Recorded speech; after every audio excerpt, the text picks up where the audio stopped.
Session में इस video में हम लोग देखने वाले हैं आइगन वैल्यूज पे बेस्ड क्वेश्चंस। ठीक है, अगर आप मेरा लास्ट 2 प्रीवियस वीडियो देखे होंगे यहाँ पे, सो मैंने वहां पे बात की थी concept of characteristics equation eigen values पे, और उस पे बेस्ड मैंने बहुत सारी प्रॉपर्टीज बताई थी, और उस पे फिर नेक्स्ट वीडियो में मैंने क्वेश्चन भी बताया था आपको। ठीक है, और आप लोग पूरे डिटेल में आप लोग आइगन वैल्यूज के बारे में जान चुके हैं। अब अपन क्या करते हैं, कुछ अच्छे क्वेश्चंस में अपने कॉन्सेप्ट को अप्लाई करते हैं, और उसके लिए मैंने यहाँ पे क्वेश्चन लिया हुआ है, और इस क्वेश्चन में देखो क्या लिखा हुआ है। मजे की बात इस क्वेश्चन में देखना है यहाँ पे क्या होने वाला है कि the maximum value of the determinant among all 2 cross 2 real symmetric matrices with trace 14 is.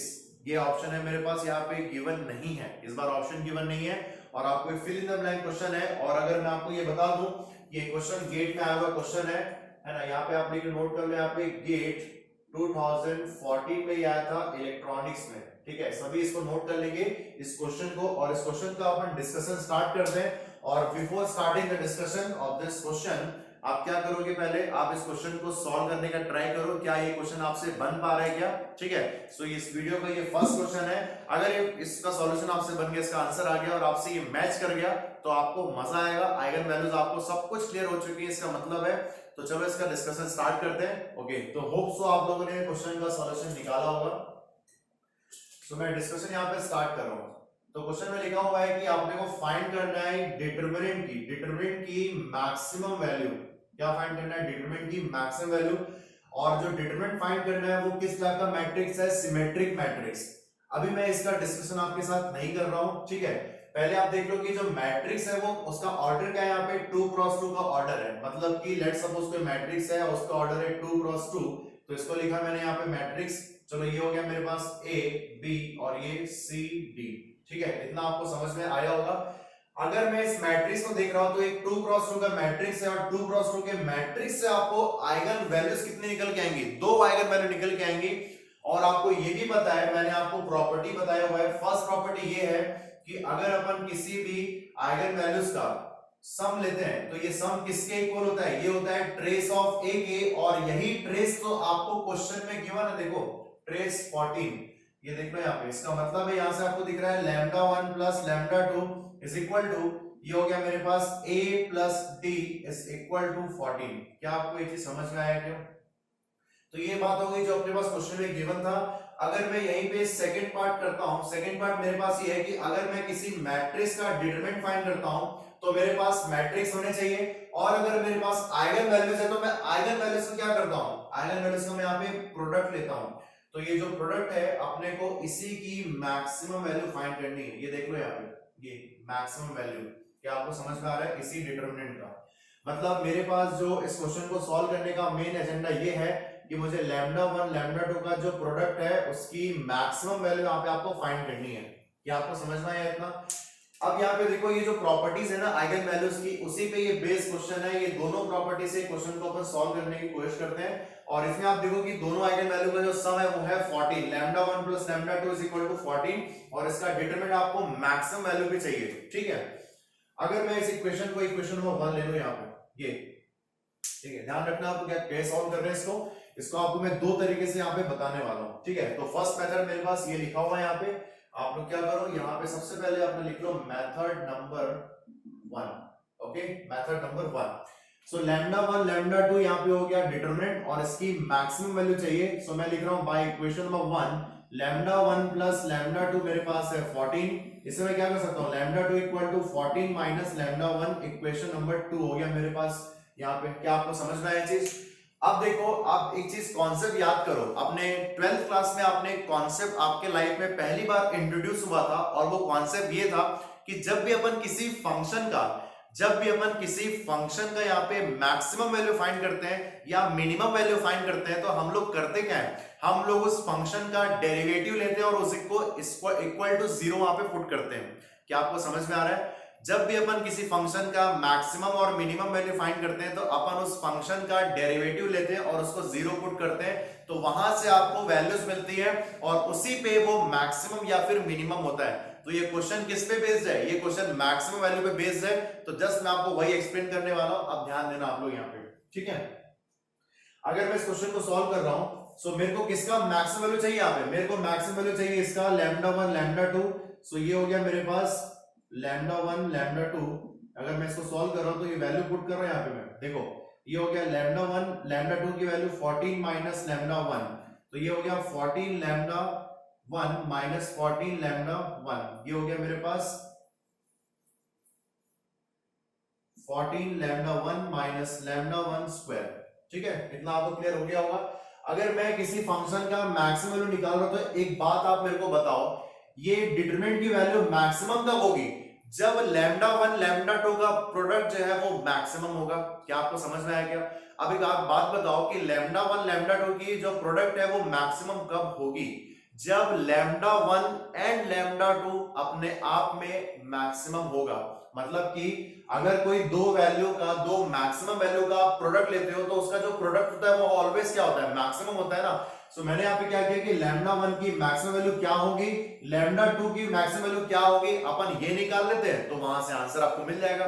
तो देखो यहाँ पे, सो यहाँ पे आपको फंक्शन मिल चुका है और इसी फंक्शन को मैंने यहाँ पे देखो ये हो गया पूरा फंक्शन लैम्डा 1 के फॉर्म में। क्या आपको दिख रहा है ये चीज? अब इसी फंक्शन के यहाँ पे मैं क्या कर रहा हूँ, डेरिवेटिव ले रहा हूँ f dash of lambda 1 is equal to 0। ठीक है, और डेरिवेटिव को 0 पुट कर रहे हैं यहाँ पे।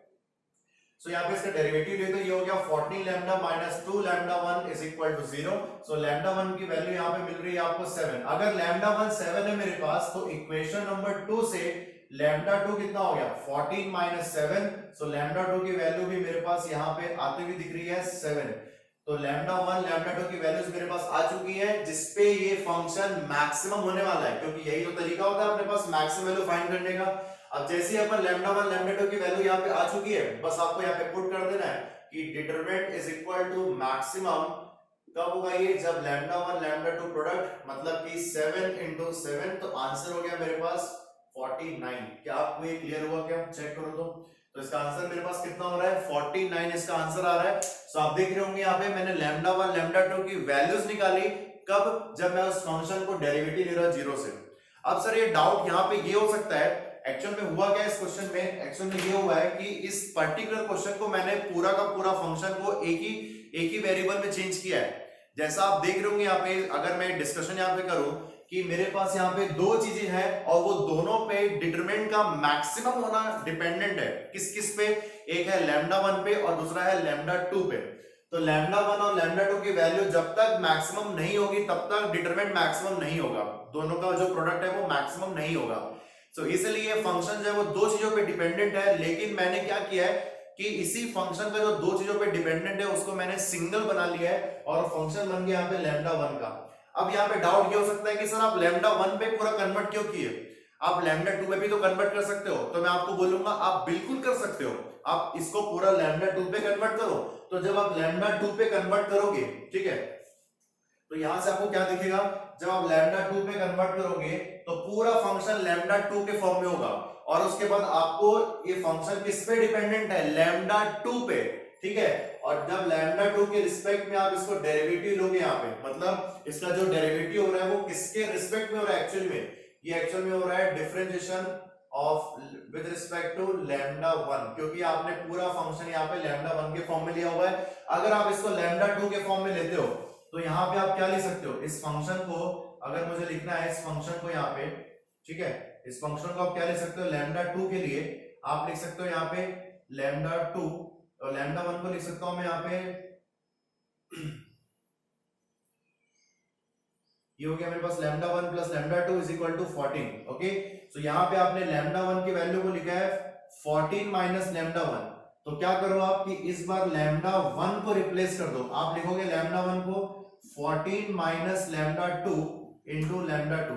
तो ये हो गया मेरे पास 14 लैम्डा 2 माइनस लैम्डा 2 स्क्वायर, ये मिल गया आपको। और इसी का अपने को फिर से डेरिवेटिव लेना है और derivative function of lambda 2 with respect to lambda 2 is equal to 0। तो जैसे ही आप पुट करोगे तो आपको यहां से आपको कौन सी वैल्यू मिली थी? आपको मिली थी लैम्डा 1 की वैल्यू। अब इस बार आपको यहां से क्या मिलेगी? लैम्डा 2 की वैल्यू और वो मिलेगी 7। तो जो प्रोसीजर होने वाला है वो सेम रहने वाला है। तो यहाँ पे मैंने दो चीजों की डिपेंडेंसी जो थी उसको मैंने सिंगल डिपेंडेंसी में कन्वर्ट किया और उसको डिफरेंशिएट किया और वहां से आपका आंसर आ गया 0। क्या आपको समझ में आ रहा है? तो ये हो गया मेरे पास लैम्डा 1 लैम्डा 2 की वैल्यू 7, तो 7 into 7 ये हो गया मेरे पास 49। क्या आपको समझ में आया चीज? चलो इसका मेथड सेकंड नंबर का देखते हैं कि इसमें अपन और क्या कर सकते हैं, तो आप इसको आराम से नोट कर लो। ओके, सो इसका हम लोग फर्स्ट मेथड यहाँ पे डिस्कस किए और इसी क्वेश्चन का अपन यहाँ पे सेकंड मेथड देखने वाले हैं। और क्वेश्चन तो वही है अपने पास, इसका बस यहाँ पे सेकंड मेथड देखने वाले हैं। तो सेकंड मेथड जो है अपने पास एक हीट एंड ट्रायल मेथड हो गया है। अब देखो यहाँ पे कभी कभी क्या होता है कि क्वेश्चन आपसे डायरेक्टली सॉल्व नहीं होते, जैसे मैंने फर्स्ट मेथड से आपको बताया। सो अपन ट्राई करते हैं कि वहां पे गेट के जब 3 आवर्स का जब ड्यूरेशन होता है तो हम लोग कभी कभी किसी भी क्वेश्चन में हीट एंड ट्रायल भी अप्लाई करते हैं। तो उसी मेथड से आपको मैं इस क्वेश्चन को बता रहा हूँ। आप मेरे को एक बात बताओ कि अगर मैं इस क्वेश्चन का डिटरमिनेंट को मैक्सिमम करना है, मतलब लैम्डा 1 और लैम्डा 2 की वैल्यू मैक्सिमम होनी चाहिए, तो मैंने इसका आपको फर्स्ट मेथड बताया अभी, ठीक है ना। लेकिन साथ में अपने को यहाँ पे क्या क्या गिवन है ये देखो, अपने को गिवन है यहाँ पे ट्रेस ऑफ दैट मैट्रिक्स, और ट्रेस मेरे पास कितना लिखा है लैम्डा 1 और लैम्डा 2। और अगर मैं इसका डिटरमिनेंट फाइंड करता हूँ, डिटरमिनेंट ऑफ ए, तो ये होता है लैम्डा 1 लैम्डा 2 ये। सो अगर आप देखे होंगे यहाँ पे अपने को ट्रेस की वैल्यू कितनी गिवन है, यहाँ पे अपने को ट्रेस की वैल्यू यहाँ पे 14 गिवन है। ध्यान रखना आप लोग, एक टेबल में यहाँ पे फॉर्म कर रहा हूं, ये टेबल से आप लोग समझना। तो यहाँ पे क्या क्या कॉम्बिनेशन ऐसे हो सकते हैं, किसके लिए, लैम्डा 1 एंड लैम्डा 2 के लिए, ऐसे कितने ऐसे कॉम्बिनेशन होंगे जिसके लिए ये 14 बनेगा। अब ध्यान रखना आप लोग यहाँ पे क्या बोल रहा हूं, आपको हमेशा फोकस किस पे करना है, डिटरमिनेंट के मैक्सिमम होने पे। समझ में आ रही चीजें ये। तो भाई ट्रेस की वैल्यू मेरे पास 14 है, मतलब सम ऑफ आइगन वैल्यू जो है 14 है। तो ऐसे कॉम्बिनेशन चलो यहाँ पे तैयार करते हैं। तो सबसे पहला जो कॉम्बिनेशन है मेरे पास लैम्डा 1 लैम्डा 2 के लिए वो है 1,13, 1 + 13 ये हो गया 14, ठीक है। अगर मैं इसकी बात करूं यहाँ पे 2 और ये 12, अगर मैं बात करूं 3 और ये 11, ये हो गया 4 और ये 10, ठीक है। और कॉम्बिनेशन क्या हो सकते हैं यहाँ पे, ये हो गया 5,9, और क्या हो सकते हैं यहाँ पे, ये हो गया मेरे पास 6,8, ओके। और यहाँ पे अगर बात करें हम लोग तो ये हो गया मेरे पास 7,7, ये भी तो पॉसिबल है कॉम्बिनेशन। और जैसे हम लोग आगे बढ़ते हैं तो ये हो गया 8,6, और आगे बढ़ते हैं यहाँ पे तो ये हो गया 9,5। क्या आपको समझ में आ रही है?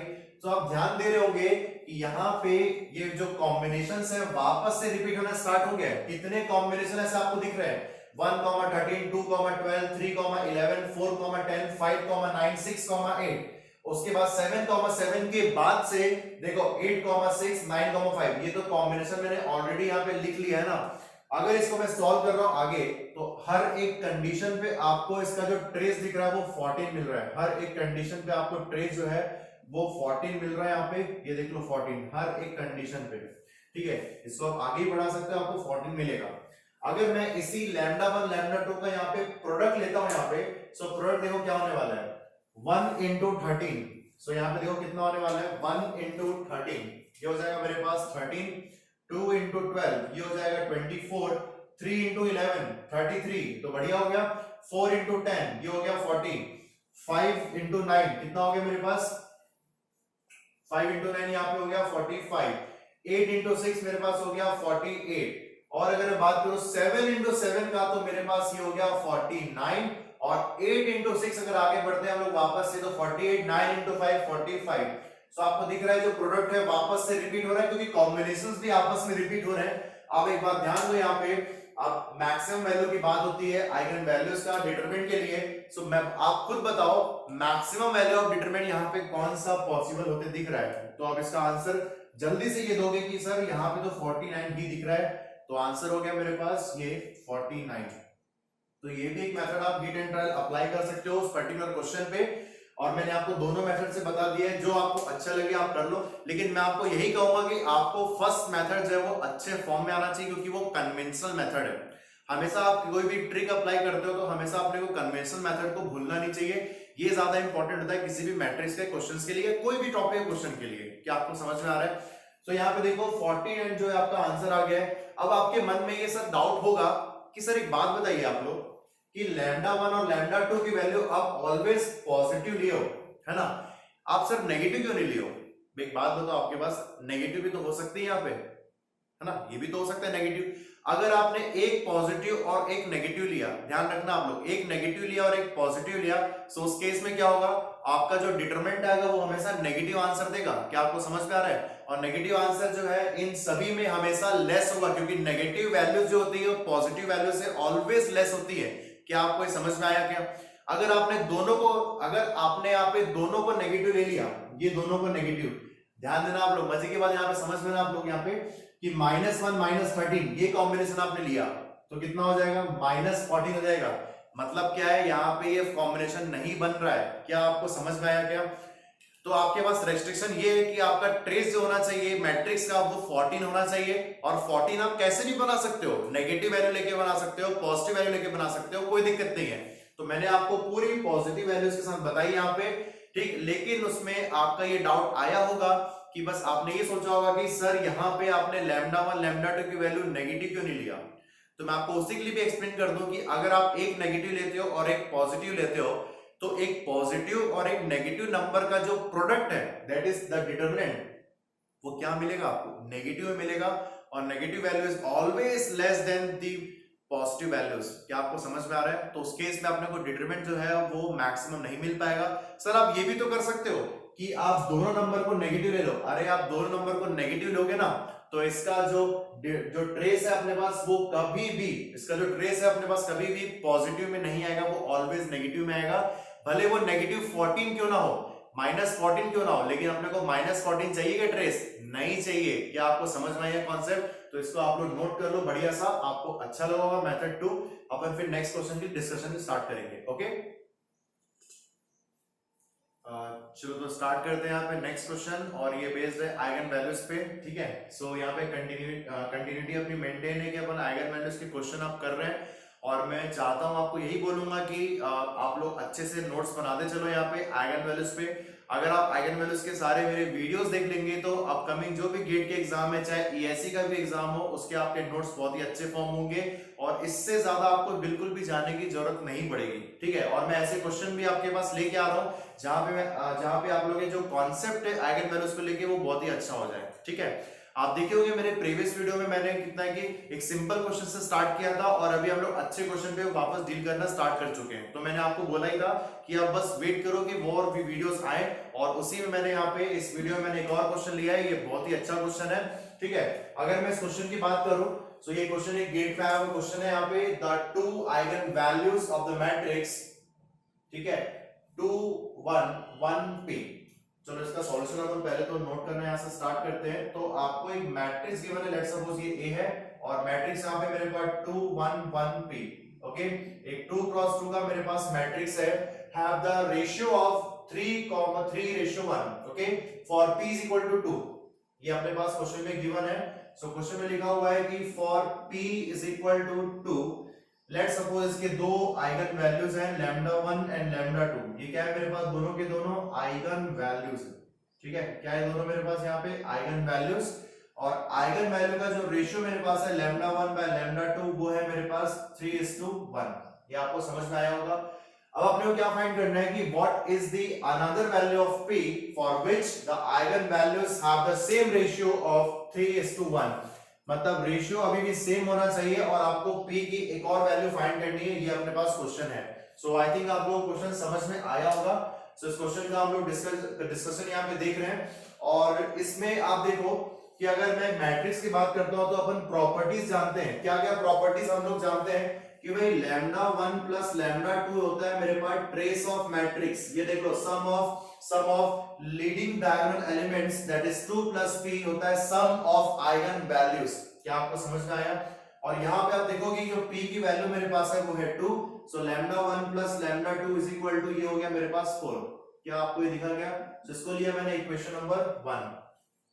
इसको मैं अगर फर्दर सॉल्व करता हूं तो यहाँ पे एक और चीज आपको देखने मिलेंगी, और वो ये है कि सर इसका अगर अपन डिटरमिनेंट फाइंड करते हैं, determinant of a, so determinant of a होता है प्रोडक्ट ऑफ आइगन वैल्यूज, ठीक है। अगर मैं आइगन वैल्यू का प्रोडक्ट लेता हूं यहाँ पे तो डिटरमिनेंट कैसे निकालते हैं हम लोग? ये हो गया मेरे पास 2p माइनस 1, तो ये किसकी वैल्यू आ गई मेरे पास, λ1 into λ2, और इसको लिया चलो मैंने इक्वेशन नंबर यहाँ पे 2। इतना आपको क्लियर हो गया होगा आई थिंक, ठीक। अगर मैं यहां से लिख रहा हूं, चलो इसको इक्वेशन नंबर अपन ले लेते हैं, इक्वेशन नंबर 1, ओके। अगर मैं यहाँ पे सॉल्व करता हूं तो आपको वैल्यू किसकी फाइंड करनी है? आपको वैल्यू फाइंड करनी है p के लिए।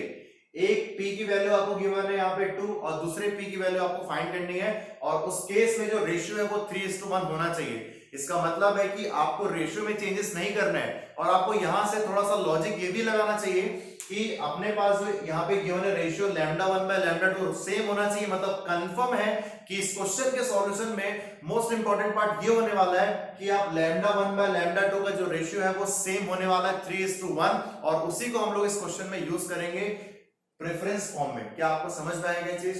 अगर मैं इसको सॉल्व करता हूं यहाँ पे, तो यहां से इक्वेशन नंबर 1 से, ठीक है, यहां से मैं लिख सकता हूं लैम्डा 1 प्लस लैम्डा 2, ये मेरे पास lambda 1 plus lambda 2 is equal to है मेरे पास 2 प्लस पी, और इक्वेशन नंबर 1 से मुझे क्या दिख रहा है यहाँ पे lambda 1 by lambda 2 is equal to 3/1। तो यार यहां से ऐसा लिख सकता हूं क्या मैं, lambda 1 is equal to 3 lambda 2, ये भी तो लिख सकते हैं हम लोग यहाँ पे, ठीक है।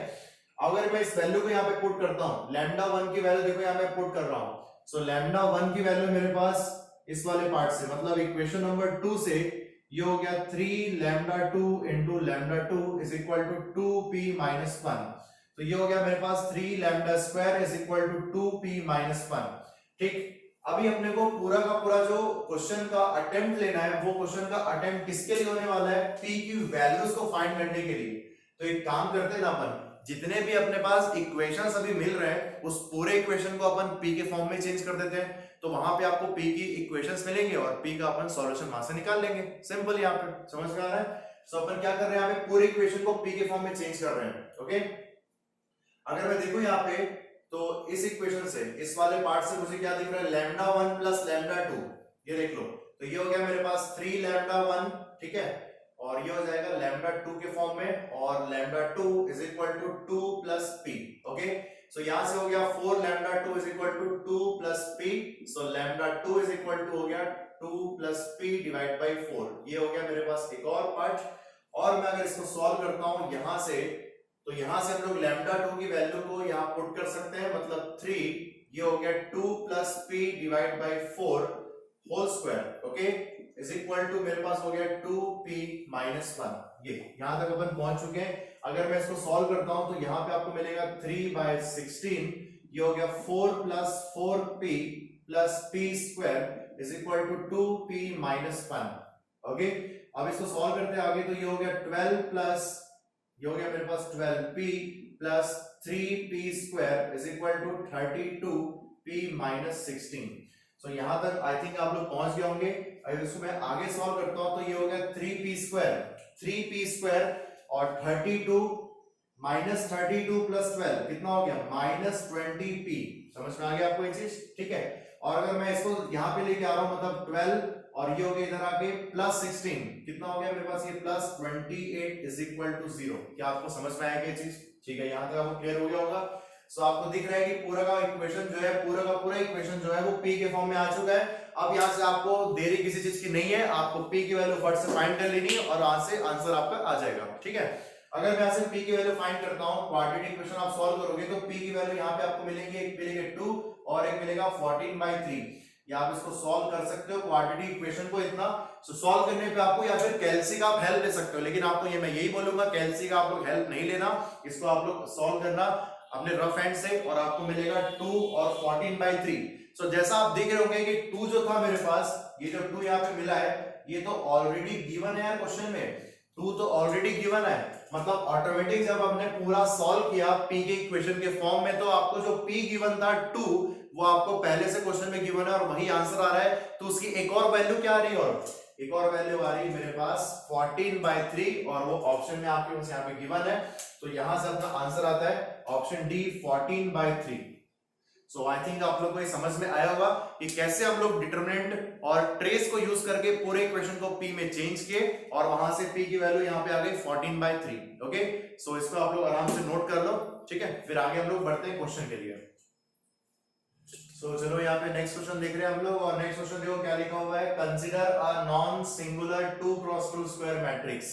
ठीक है, सो यहाँ पे जो फर्स्ट स्टेटमेंट लिखा हुआ है क्वेश्चन का, अगर मैं सॉल्यूशन को देखता हूँ तो मुझे एक चीज मिल रही है कि जो स्क्वायर मैट्रिक्स आपके पास गिवन है 2x2 का, वो नॉन सिंगुलर टाइप का है। सर ये नॉन सिंगुलर क्या होता है, आपने बताया है क्या? बिल्कुल, मैंने आपको बताया है प्रीवियस वीडियो में। सो नॉन सिंगुलर मैट्रिक्स होता है जहां पे मैट्रिक्स का डिटरमिनेंट जो होता है इज नॉट इक्वल टू 0। ठीक है, और अगर ये मैट्रिक्स का डिटरमिनेंट 0 होता है तो उस टाइप के मैट्रिक्स को हम लोग बोलते हैं सिंगुलर मैट्रिक्स। क्या आपको समझ में आ रहा है क्या बोलते हैं इसको हम लोग? Singular matrix. तो आपके कॉपी का ये फर्स्ट स्टेटमेंट तो यही होना चाहिए कि सर सिंगुलर और नॉन सिंगुलर क्या होता है, ये मैंने आपको यहाँ पे डिस्क्राइब किया। ओके, अब क्वेश्चन को आगे अगर रीड कर रहे हैं हम लोग तो क्वेश्चन में लिखा हुआ है कि ट्रेस ऑफ ए, ध्यान दो यहाँ पे लिखा हुआ है ट्रेस ऑफ मैट्रिक्स ए है मेरे पास 4, okay, and trace of matrix A square मेरे पास गिवन है यहाँ पे 5, और आपको फॉर्म करना है determinant of the matrix A. क्या आपको समझ में आ रहा है? तो मैं क्वेश्चन यहाँ पे लिखने वाला हूँ कि डिटरमिनेंट ऑफ ए आपको फाइंड करना है। इतना आपको क्लियर हो गया होगा। अगर मैं मैट्रिक्स को देखता हूं, अगर मैं उसका ट्रेस को जानता हूं, उसके डिटरमिनेंट को जानता हूं, तो अगर आप किसी मैट्रिक्स का ट्रेस निकालते हो या डिटरमिनेंट आप निकालते हो तो आप क्या करते हो? ट्रेस मतलब होता है सम ऑफ लीडिंग डायगोनल एलिमेंट्स, और डिटरमिनेंट क्या होता है यहाँ पे? डिटरमिनेंट होता है जहां पे हम लोग फाइंड करते हैं आइगन वैल्यूज के टर्म्स में, और वो होता है product of all the eigenvalues. और ट्रेस क्या होता है आइगन वैल्यू के रिस्पेक्ट में? Sum of all the leading diagonal elements, and trace is also called the sum of eigenvalues. क्या आपको समझ में आ रहा है? सर इसमें अगर ये अपन दिख रहे हैं कि इस क्वेश्चन में जो मैट्रिक्स ए है वो आपको ये बता दिया है कि इसका डिटरमिनेंट 0 नहीं होगा, और उसी की वैल्यू आपको फाइंड करनी है, डिटरमिनेंट ऑफ मैट्रिक्स ए। अगर आप किसी भी मैट्रिक्स का डिटरमिनेंट फाइंड करते हो तो उस मैट्रिक्स का आपको दो चीजें पता होनी चाहिए। फिर से बोल रहा हूं, अगर आप किसी मैट्रिक्स का डिटरमिनेंट फाइंड करते हो तो आपको वहां पे दो चीजें पता होनी चाहिए, और वो दो चीज ये है कि आपको मैट्रिक्स गिवन होना चाहिए, मतलब उसके एलिमेंट्स गिवन होने चाहिए प्रॉपर फॉर्म में उसके, या फिर दूसरा ये हो सकता है कि उसके आइगन वैल्यूज आपको पता होनी चाहिए। तो यहाँ पे इस क्वेश्चन में आप देख पा रहे होंगे, इस क्वेश्चन में आपको आइगन वैल्यूज की बात यहाँ पे ना तो डिटरमिनेंट की बात, मतलब ना तो मैट्रिक्स गिवन है आपको। इसका मतलब है कि क्वेश्चन को छोड़ दे क्या? अरे नहीं यार, आप ध्यान दो ना। अगर आप किसी मैट्रिक्स का ट्रेस लिखते हो तो ट्रेस एक्चुअल में होता क्या है? ट्रेस होता है सम ऑफ आइगन वैल्यूज। इसका मतलब है ये क्वेश्चन जो है मैट्रिक्स यहाँ पे आपको गिवन नहीं है, तो ये कंफर्म सी बात ये हो चुकी है कि मैट्रिक्स जो बनेगा वो आइगन वैल्यूज के रिस्पेक्ट में बनेगा। क्या आपको समझ में आ रहा है चीज? तो जो भी क्वेश्चन का जो भी यहाँ पे डिस्कशन होने वाला है, ये क्वेश्चन पूरा का पूरा डिस्कशन जो बेस रहेगा वो आइगन वैल्यू पे रहेगा। सबसे पहले ये जो मैंने अभी डिस्कस किया लास्ट 5 मिनट से, आप ये डिस्कस अगर समझे होंगे तो ये डिस्कशन जो है ना बहुत ही इंपॉर्टेंट है, आपके ये अप्रोच को अच्छा करे क्वेश्चन को लेके, है ना। क्वेश्चन का आपको मैं फटाफट सॉल्यूशन प्रोवाइड कर दूं, फिर आप उसको समझ लो तो आपको ना मजा नहीं आएगा। क्वेश्चन को देखते आपको ये समझना है कि सर इसमें क्या क्या अप्लाई कर सकते हैं, क्या क्या अप्लाई नहीं कर सकते। तो मैं इसलिए आप लोग के लिए वीडियो प्रोवाइड कर रहा हूं ताकि आप उसमें अप्रोच को समझो। क्या आपको समझ में आया चीज? ठीक है, तो यहां से क्वेश्चन दिख गया कि क्वेश्चन में जो मैट्रिक्स है उसका अपने को एलिमेंट्स गिवन नहीं है, मतलब मैट्रिक्स गिवन नहीं है। इसका मतलब है क्वेश्चन जो है ट्रेस पे लिखा हुआ, और ट्रेस होता है सम ऑफ आइगन वैल्यूज। तो पूरा का पूरा डिस्कशन होगा आइगन वैल्यूज पे। ठीक है, सो देखो यहाँ पे अब इस क्वेश्चन को सॉल्व करना है मुझे। सो मुझे फाइंड करना है डिटरमिनेंट ऑफ ए, और अपने को पता है कि डिटरमिनेंट ऑफ ए होता है, मैंने चलो यहाँ पे एज्यूम किया कि भाई let the eigenvalue of A का ऑर्डर क्या है मेरे पास? 2 क्रॉस 2। देखो ये मेंशन है यहाँ पे, तो 2 क्रॉस 2 ऑर्डर के लिए आइगन वैल्यूज क्या क्या होंगी? ये हो जाएंगी λ1 एंड λ2। क्या आपको समझ में आया? अगर मुझे मैट्रिक्स का डिटरमिनेंट फाइंड करना है, वही तो फाइंड करना है, तो वो होता है λ1 into λ2। ये आपको फाइंड करना है। समझ में आया क्या? अब यहाँ पे ध्यान दो आप लोग, अगर मैं बोल रहा हूं कि मेरे पास है मैट्रिक्स ए का आइगन वैल्यू, तो आप क्या लिखोगे यहाँ पे? आप लिखोगे यहाँ पे λ1 एंड λ2। अगर मैं आपको बोल रहा हूं कि sir eigen values of A square क्या है, सर ये आप अचानक से ए स्क्वायर पे क्यों पहुंच गए? अरे क्वेश्चन को ध्यान से पढ़ो। क्वेश्चन में क्या लिखा हुआ है?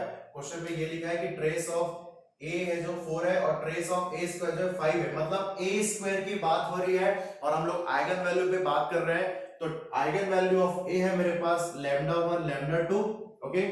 और आप लोग खुद बताओ कि a eigenvalue of A square क्या होगा? सर आपने बताया था प्रॉपर्टी में आइगन वैल्यूज में क्या बताया था कि जब भी अपन किसी मैट्रिक्स का आइगन वैल्यू निकालते हैं, अगर वो λ1 λ2 है और उसी मैट्रिक्स का मैं कुछ पावर लेता हूं, क्या पावर ले रहे हैं इस क्वेश्चन में? ए स्क्वायर ले रहे हैं, तो वही पावर आइगन वैल्यूज में भी आ जाती है। इसका मतलब है कि आइगन वैल्यूज आ गई ए स्क्वायर के लिए λ1 स्क्वायर λ2 स्क्वायर। क्लियर हुआ क्या? बताओ तो मेरे को। सर बिल्कुल क्लियर हो गया है। आगे बढ़ते हैं हम लोग यहाँ पे। अब यहाँ पे लिखा हुआ है कि ट्रेस ऑफ ए, ये गिवन है आपको λ1 प्लस λ2 4, ओके। चलो इसको इक्वेशन नंबर 1 ले लेते हैं। मैं बोल रहा हूँ ट्रेस ऑफ ए स्क्वायर कितना गिवन है, ये है अपने पास लैम्डा 1 स्क्वायर और लैम्डा 2 स्क्वायर, ये मेरे पास है 5, इक्वेशन नंबर 2। समझे क्या आप लोग? बिल्कुल आप समझ गए होंगे यहाँ पे। अब आपको फाइंड यहाँ पे क्या करना है, आपको ये लैम्डा 1 लैम्डा 2 की वैल्यू फाइंड करनी है। अगर आप डिटरमिनेंट फाइंड करना चाहते हो तो आपको प्रोडक्ट लेना पड़ेगा लैम्डा 1 लैम्डा 2 का। अब आप प्रोडक्ट कैसे लोगे, जब आपको लैम्डा 1 और लैम्डा 2 की वैल्यूज मिलेंगी। समझ में आ रहा है क्या? अब देखो अगर मैं इसको सॉल्व करता हूं, अगर मैंने इक्वेशन नंबर 1 पे मैंने lambda 1 plus lambda 2 equal to 4, मैंने बोथ द साइड स्क्वायर किया, यहाँ पे बोथ द साइड स्क्वायर किया, तो ये हो गया आपके पास lambda 1 square plus lambda 2 square plus 2 lambda 1 lambda 2 is equal to 16। Sir आप ये अचानक से यहाँ पे दिमाग क्यों लगाए कि स्क्वायर ही लेना है आपको? क्योंकि पता है लैम्डा 1 प्लस लैम्डा 2 का आप स्क्वायर करोगे ना तो आपको क्या मिल जाएगा, आपको इसकी वैल्यू मिलेंगी। इसका मतलब है कि अगर मैं इक्वेशन नंबर 2 को देखता हूं तो मुझे lambda 1 square plus lambda 2 square की वैल्यू पता है, और वो कितनी है 5 plus twice of lambda 1 lambda 2 equal to मेरे पास हो गया 16। तो यहां से ट्वाइस ऑफ लैम्डा 1 लैम्डा 2 की वैल्यू आ रही 11, सो यहां से हो गया lambda 1 lambda 2 11/2। That means determinant of A यही तो है लैम्डा 1 लैम्डा 2, और 11/2 मतलब 5.5। ये देख लो, ये बढ़िया सा अपने पास आंसर आ रहा है, और इसको आप लोग अपने कॉपी में नोट कर लो 5.5। और ये क्वेश्चन आया था गेट में और इसका आंसर है मेरे पास, ये मैं नोट कर रहा हूं 5.5। क्या आपको समझ में आया क्या? तो इसको आप लोग नोट कर लो अपने कॉपी में। ओके, सो आई थिंक आप लोग इसको नोट कर लिए होंगे। ये आ गया डिटरमिनेंट 5.5। ओके, और ये जो क्वेश्चन है मैंने अभी डिस्कस किया था, ये fill in the blank question है। और ये क्वेश्चन कब आया था आपको बता दूं मैं, ये क्वेश्चन था गेट में आया था इलेक्ट्रिकल में, ठीक है। और इलेक्ट्रिकल क्वेश्चन 2018 का, देखो रिसेंट ईयर से क्वेश्चन है, 2 इयर्स अगो ये क्वेश्चन आया हुआ था। और देखो इसमें कुछ खास आपको करना नहीं था, आपको बस आइगन वैल्यूज की प्रॉपर्टी पता होना चाहिए, कैसे आपने अप्लाई किया, इसमें अपन क्या अप्लाई कर सकते हैं क्या नहीं कर सकते, मैंने आपको ये सिखाया है। तो होप सो आप इसको समझे होंगे और इसको आप नोट कर लिए होंगे, ठीक है।